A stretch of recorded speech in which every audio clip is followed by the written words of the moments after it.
Welcome back to Bring It Home, the show about reindustrialization, the manufacturing renaissance, and reshoring critical industries back in the U.S. I'm your host, JP Hampstead. Got a great show lined up for you today with Charles Yang, a really smart policy thinker in D.C. who has written for the Techno-Industrial Policy Playbook. He has an organization that works with politicians from both sides of the aisle to reach consensuses about industrial strategy and the kinds of sectors that the United States should be making like a national priority. So I'm really looking forward to that conversation.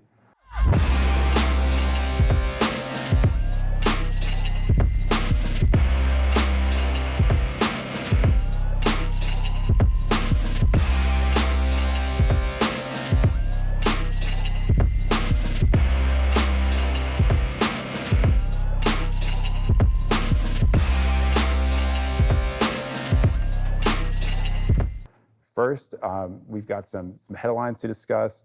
Global Foundries announces a $16 billion investment in semiconductor manufacturing across New York and Vermont.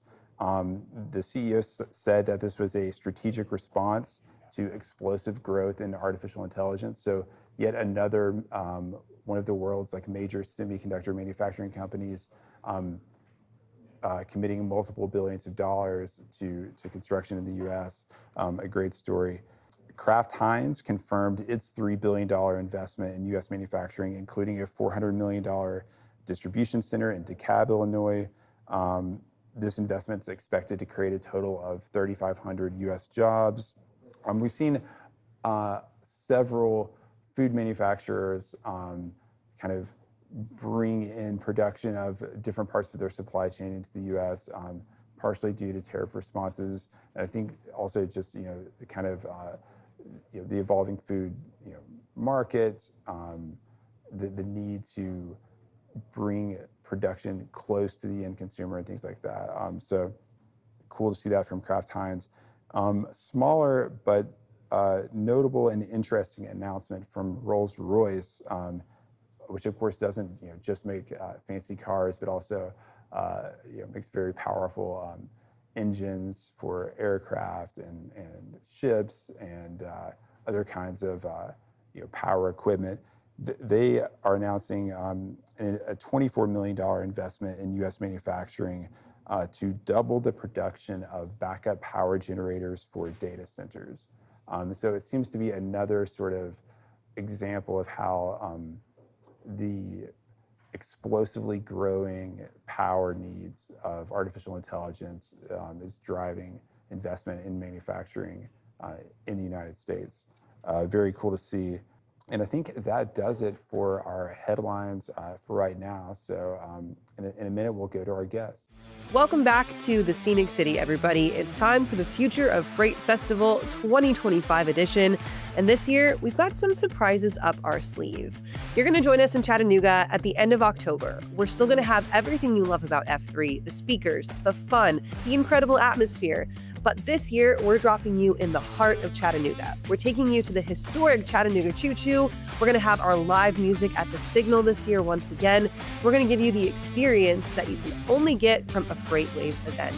Go to live.freightwaves.com, get your tickets. We'll see you in October. You don't want to miss it.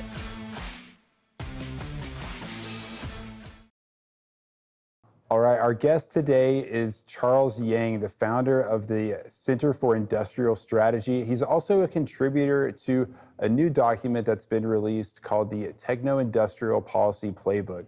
Charles, how are you today? Great. Thanks for having me on. Yeah, thanks so much for coming. First, I want to talk a little bit about the Techno-Industrial Policy Playbook. A lot of the people I've talked to for this show, including Julius Krein, Aaron Sladov, they were contributors to it. I want to ask you, Charles, how you got involved in this project, which involves so many different people. What is this emerging scene or movement like, and how did you join? Yeah, definitely. I think there's certainly a growing number of folks here in DC who are interested in the exact topic that you all are talking about around bringing manufacturing back to the US. And so part of my work when I was at the Department of Energy was directly supporting that work, including both for critical mineral processing, but also broadly for using government tools to support American manufacturing. So it's a small community of us who I think kind of all were excited when the idea for this techno-industrial playbook was coming together, especially given that it was kind of a community-driven playbook with a lot of different contributors. And so you said there's a lot of people sort of, you know, buying into the reindustrialization movement in Washington D.C. Are there like forums and institutions in D.C.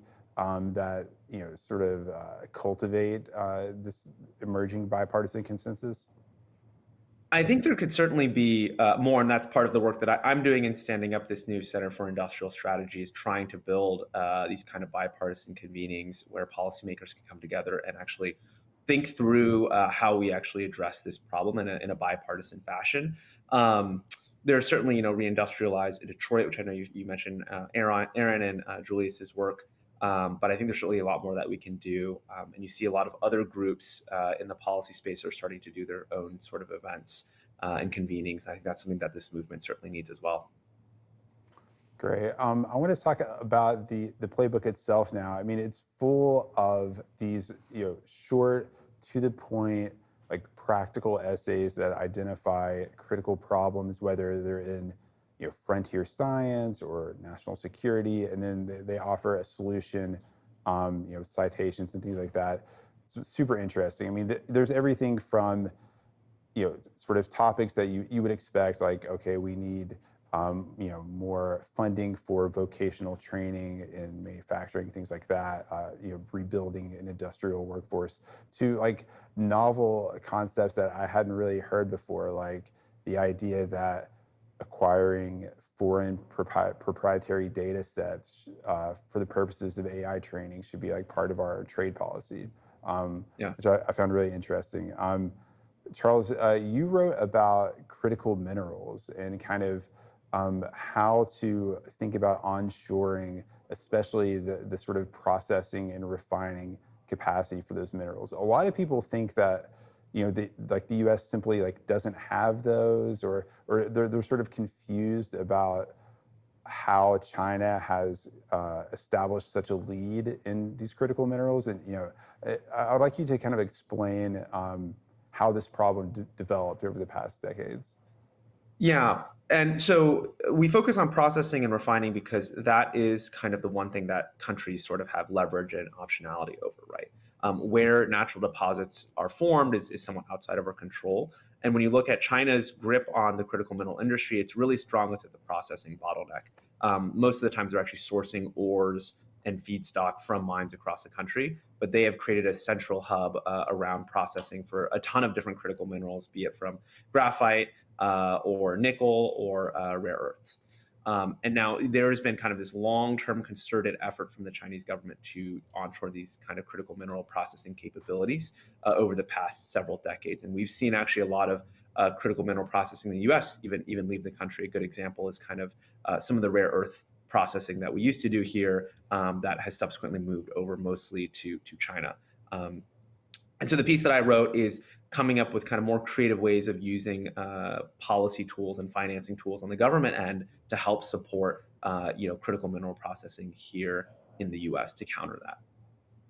And so it seems like one of the problems affecting the United States' ability to process and refine these minerals is that China's like generous subsidies to its domestic processors has sort of like dramatically created like price volatility, or like lowered the price of many of these minerals, and such that someone who perhaps wanted to stand up a refinery in the United States, there's no guarantee that they would be able to like essentially make a positive yield or make any kind of profit on the sales of those refined minerals.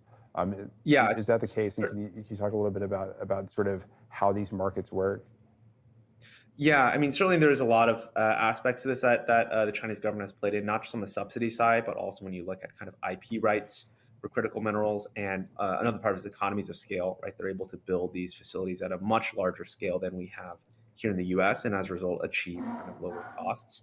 I think we're seeing now with the rare earth export controls that are under active discussion now between Trump and the CCP, that this stranglehold is starting to influence not just markets but also broader trade issues between our two countries, right?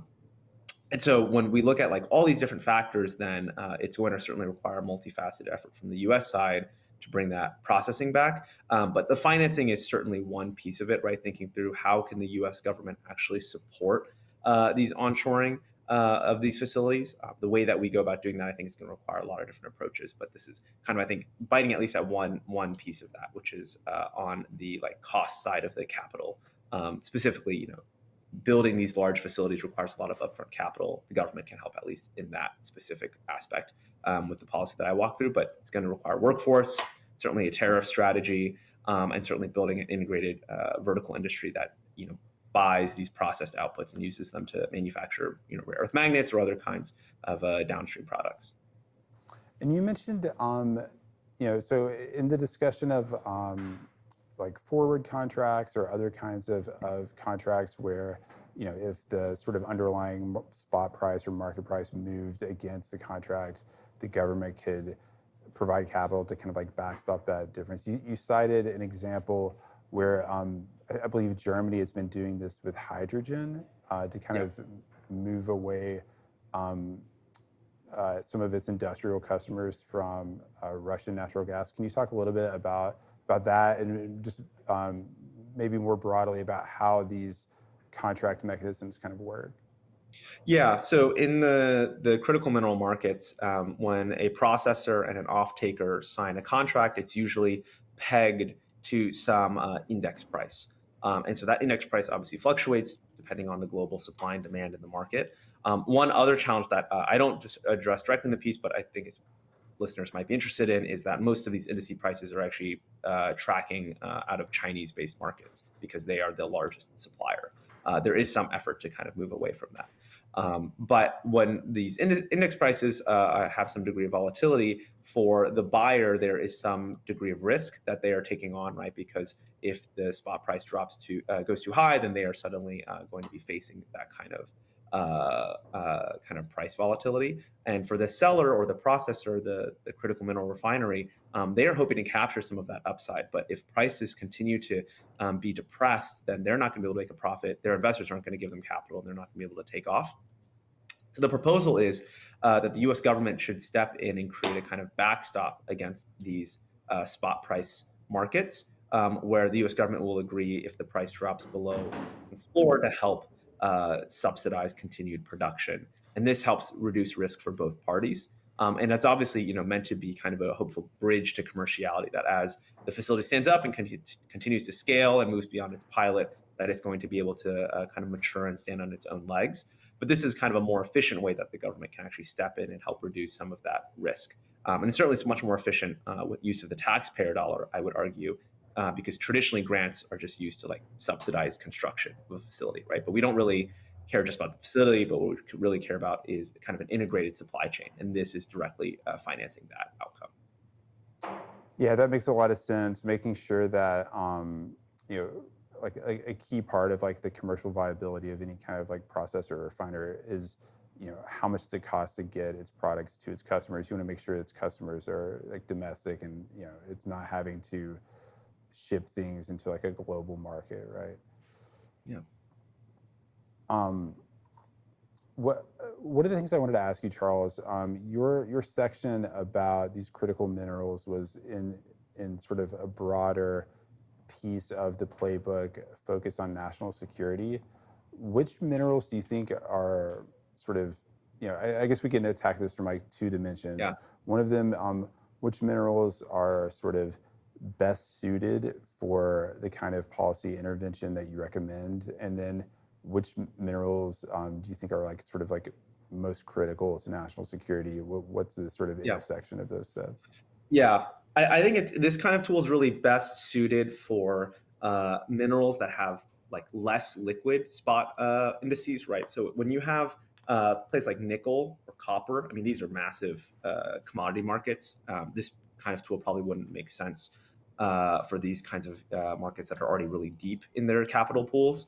But probably for smaller ones like rare earths, graphite, potentially lithium, these are markets where the spot prices still have a large degree of volatility and are predominantly dominated by Chinese companies, and where there is still some kind of nascent growth in the U.S. that we think could potentially be competitive, right? Especially like with some of the new lithium innovation technologies. To your question about which of these critical minerals is most important when we think about national security. I think it's really, I mean, there's several different layers of this, right? And part of this whole reindustrialization movement is that we have a kind of broader purview of what kinds of economic activities are critical for national security, right? But I would say at the very least, it's going to be minerals where China has like a strong stranglehold on it. Rare earths is certainly one where China essentially dominates almost all of the processing for rare earths today, and where it's a mineral that is like small enough, niche enough that China would be willing to undertake some sort of leveraged action, such as we've seen with rare earths, without overly damaging their economy.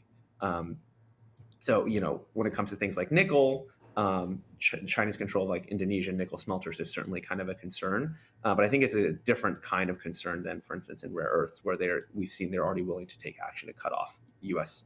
From any supply. So that's kind of one angle to it. But certainly there's going to be a lot of different perspectives when thinking about prioritizing critical minerals. I think the other piece of this is like, which ones can we win in, right? And lithium there, I think, has a potentially strong case. Potentially a few others as well, where there's a lot of innovation that's happening here in the U.S. that we could potentially capitalize on. That's really helpful. Is there anything else we should hit on about like the sort of the financing of these mineral contracts? Yeah. I mean, one other tool I just want to highlight that I don't talk about in the piece, but I think is relevant to the ongoing conversation right now is the use of tax credits. And so one tax credit in particular is the 45X Advanced Manufacturing Production Tax Credit. And today it gives a 10% tax credit for the production cost of critical minerals. So any critical mineral production in a country, including processing, can get 10% off on their production cost. I think that's like another example of a really powerful policy tool when we use the tax code to help support these kinds of critical industries. And it's kind of an important one more broadly because it's a tax credit specifically focused on manufacturing production. And so it has kind of a different implementation detail than the kind of a demand side financing that I wrote about because it's a little bit easier to implement in some sense. But that's another, I think, really important policy tool to highlight as well.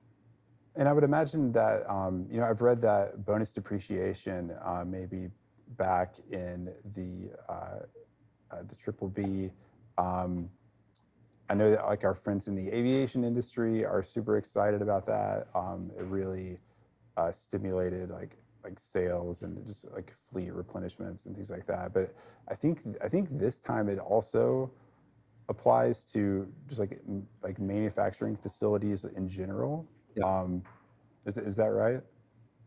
I think so, and I think that's we're talking about a few different tools here, but there's really an entire capital stack, right? That the government has a set of tools, be it tax credits, be it grants, be it loans, be it tariffs, right? There's an entire like set of tools here to kind of align with the outcomes that we want to see, and it's that's kind of the industrial strategy work that we are trying to do, as well as how to craft a kind of architecture for how to think about all these different levers in combination rather than just independently.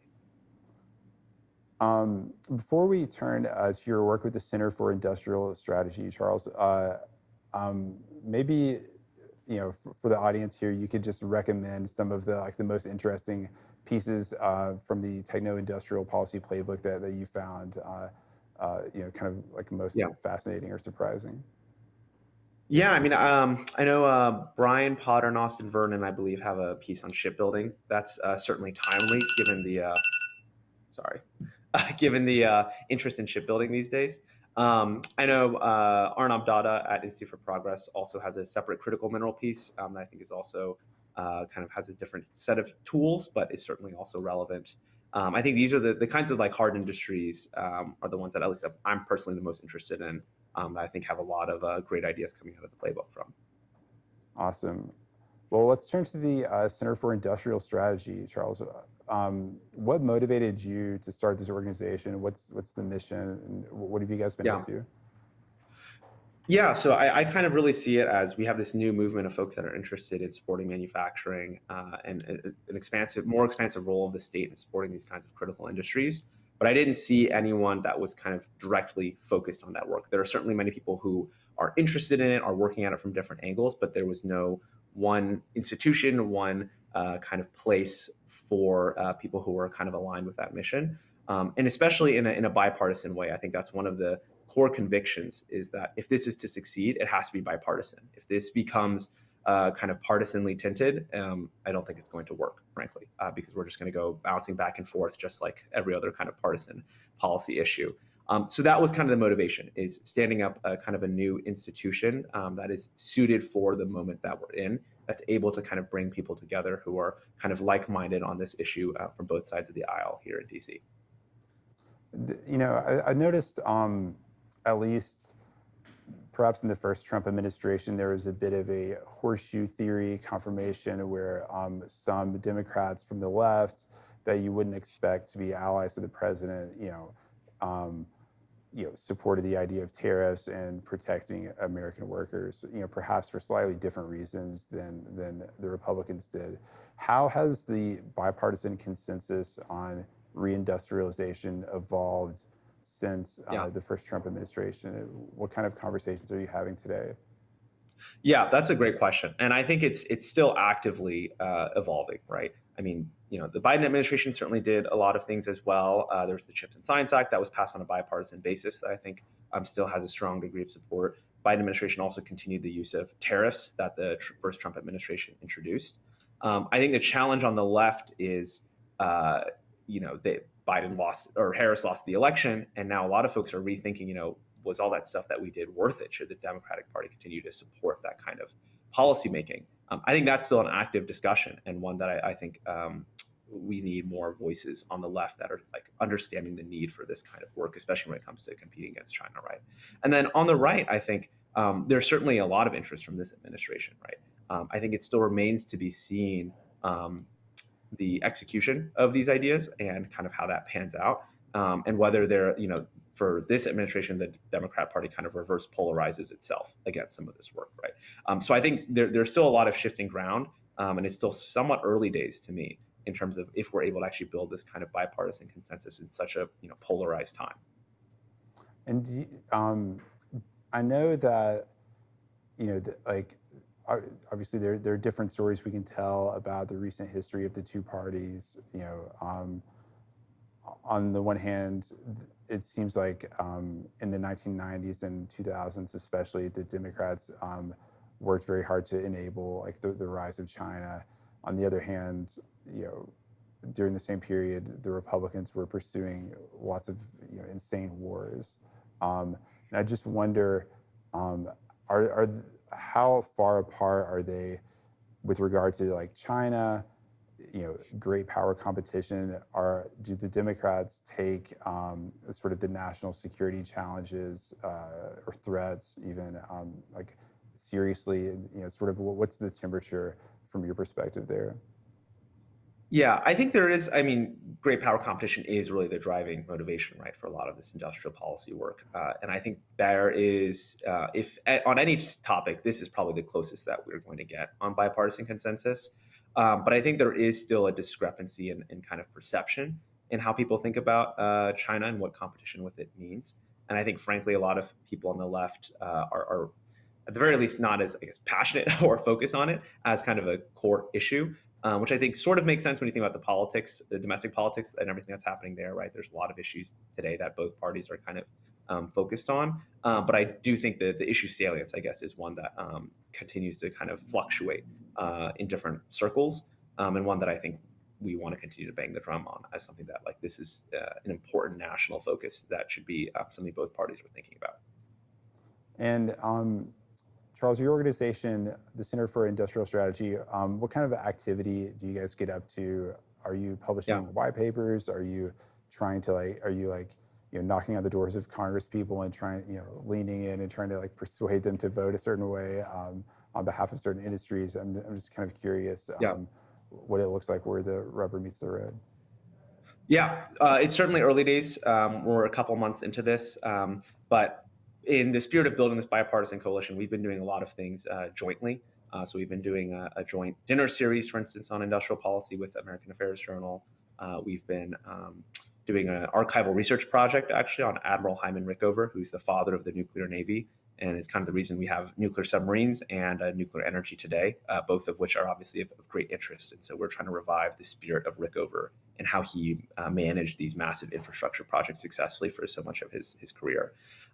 Another thread that's gotten a lot of traction is we're doing some joint work on the role of economic development and the role of states and regions in industrial policy, right? I think a lot of folks are focused a lot on DC, the Beltway and the federal government. But if we're actually able to pull this off, it's going to require, the entire country, right? It's going to require states and municipalities and different economic development agencies that are working together on this. And so that's kind of another active line of work that we've been convening and talking with different regions who are interested in thinking about their role in this conversation as well. So that's just kind of an initial slate of some of the projects that we're working on.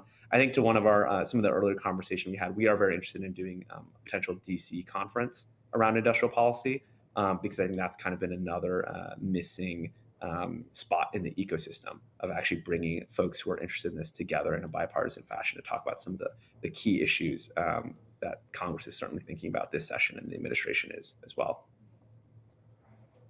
That sounds amazing. I'm tickled that you mentioned Admiral Hyman Rickover.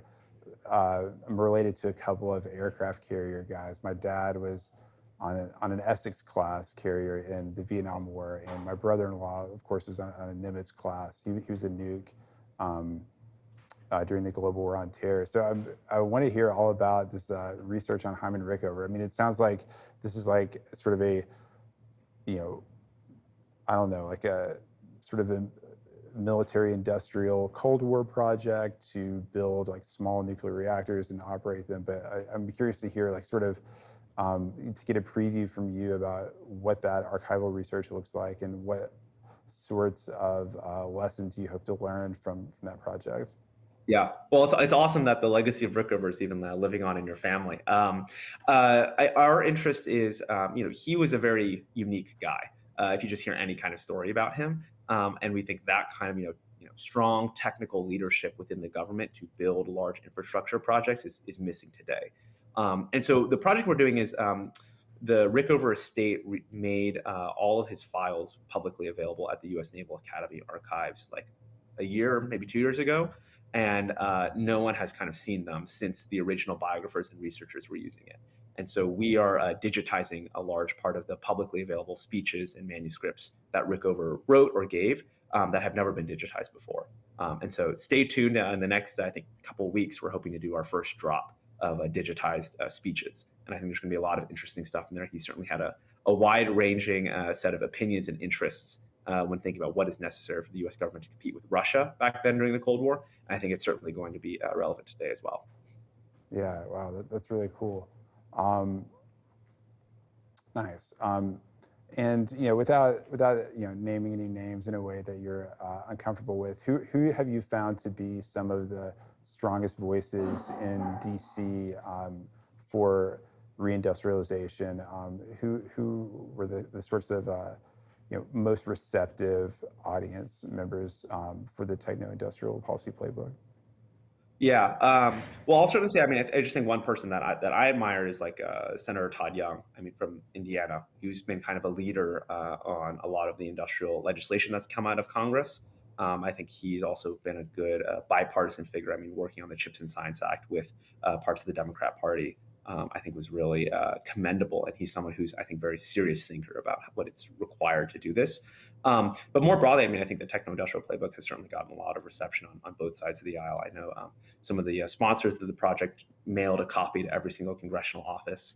And I think we're hoping to see a little bit some more uptake of these ideas within the administration and also legislation side. Awesome. Todd Young. And anyone from the Democrats that you'd like to mention?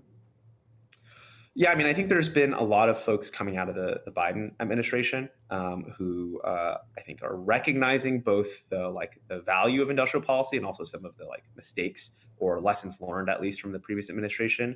I think at least Brian Deese's most recent foreign affairs article, I think, was an appropriate recognition and kind of had the it's time to build ethos.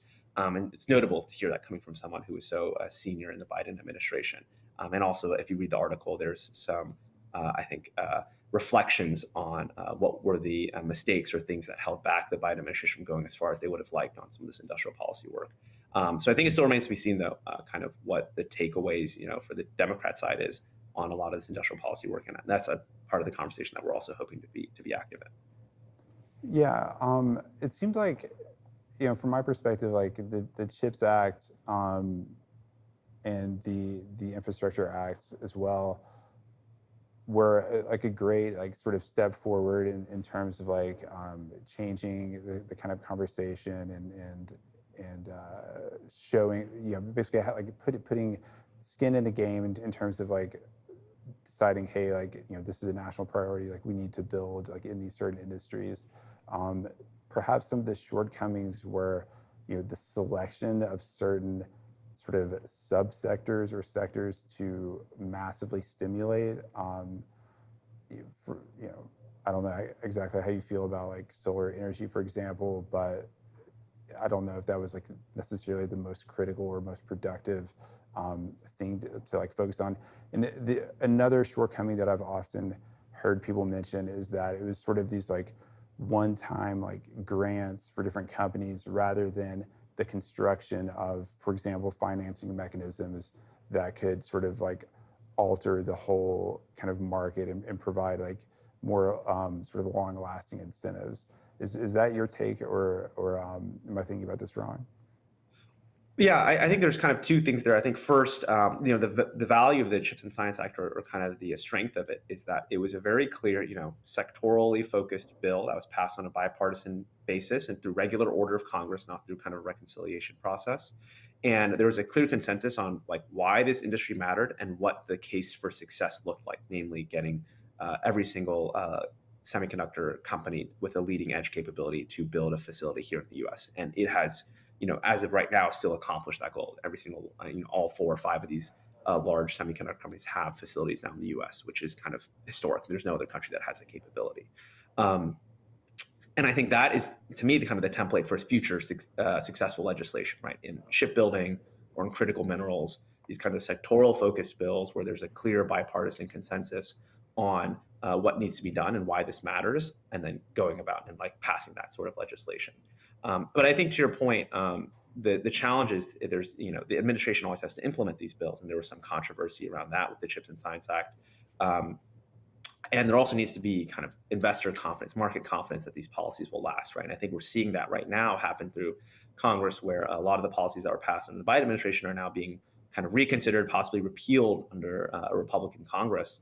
I think that that dynamic is damaging when we think about the market's ability to trust U.S. legislation and U.S. policymaking in the long term. And that's why we're so focused on building sort of a bipartisan consensus and identifying key industries that everyone can agree on, right? To your point, not just specific ones that one party or the other might like.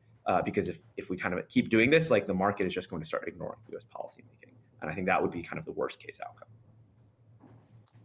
That makes a lot of sense. Basically, the way that these bills are passed is almost just as important as what's in them, in the sense of like making sure that they have sort of like political durability, and that, like you said, capital allocators can like make decisions based on them with confidence, knowing that like they can start projects that have, may take many years to pay off, but there will be a kind of a stability to the regulatory and policy regime. Yeah, I think you put it exactly right. I mean, it's not just the way what's in the bill, but the way that it's passed is, I think, a really succinct way of kind of what I was trying to communicate. Charles, thanks so much for your time today. It was a pleasure to talk to you, and we will be looking forward to releases and announcements from the Center for Industrial Strategy. Awesome. Thanks for having me on. Well, that does it for this episode of Bring It Home. Be sure to visit our website at bringithome.us, where you can see articles, newsletters, all of our recent episodes. Follow us on X. And we also have a YouTube channel. You can find our podcast on any of the major podcast players, including Apple, Spotify, etc. So until next time, enjoy.